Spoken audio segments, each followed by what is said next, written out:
Golfers, today I'm going to share with you the best downswing drill ever. Now, downswing is important because that's what we hit the ball with. If we get the downswing right, it's almost immaterial of what happens before. Now, if you've watched my videos, you'll know I'm a great believer in the backswing creates an automatic downswing.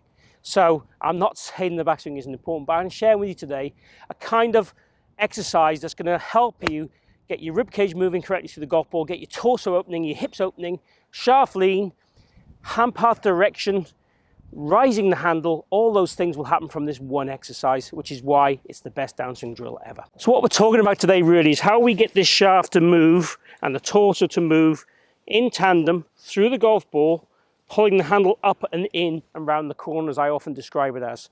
So a lot of golfers struggle with the hand path through the golf ball.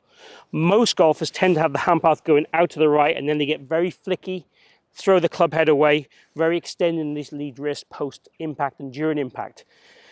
Now, a lot of golfers believe that you need to use your hands quite a lot in the golf swing. I even had a comment about this in one of my previous videos. I've been coaching now close to 30 years. Most golfers, and I'll put that in there, have too much hand action. Mostly it's trying to save the shot because of a poor path or a very open club face, and then they have to flap at the ball to try and get the ball on target. So it sometimes is caused by what's going on prior to that, for sure. But certainly we definitely want to feel with this exercise that the body is doing a lot of the work, and we're basically putting pressure in the right part of the hands to make them work, but work in more a passive role.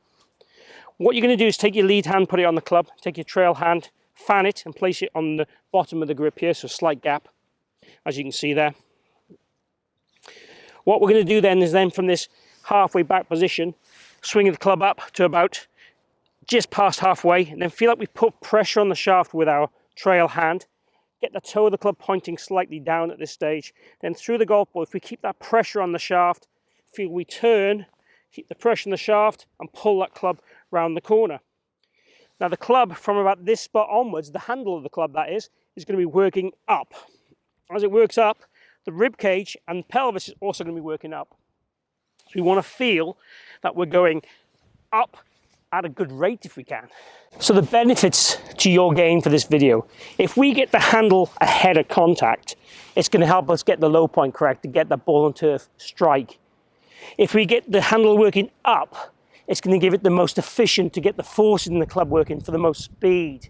If we rotate, it's going to help maintain how we control those hands through the ball. If we stop rotating, the hands get the speed and we get the throwaway flippy look.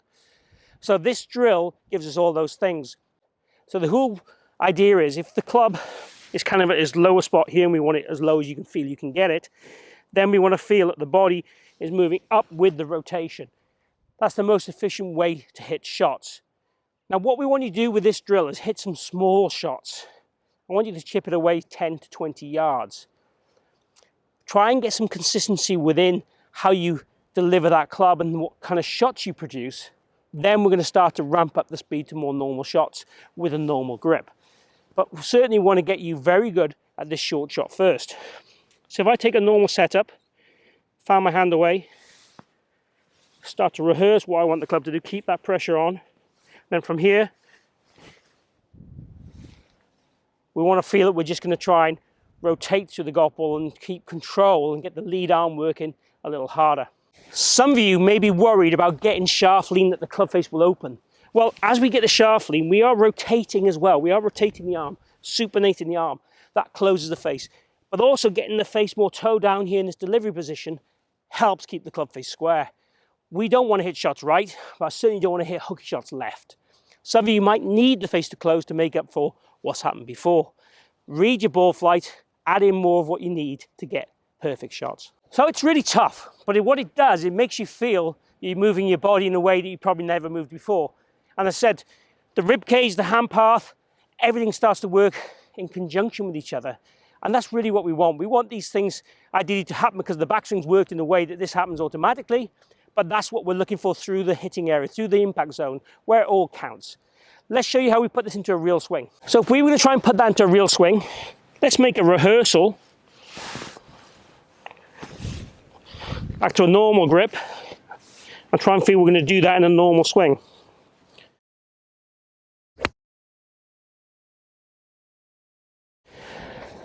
definitely felt different. Definitely felt like I was rotating more, and definitely felt like my hands were lower and working more up. That's exactly what I want you to try and get from this exercise. Give it a go and see how it starts to affect your golf from today.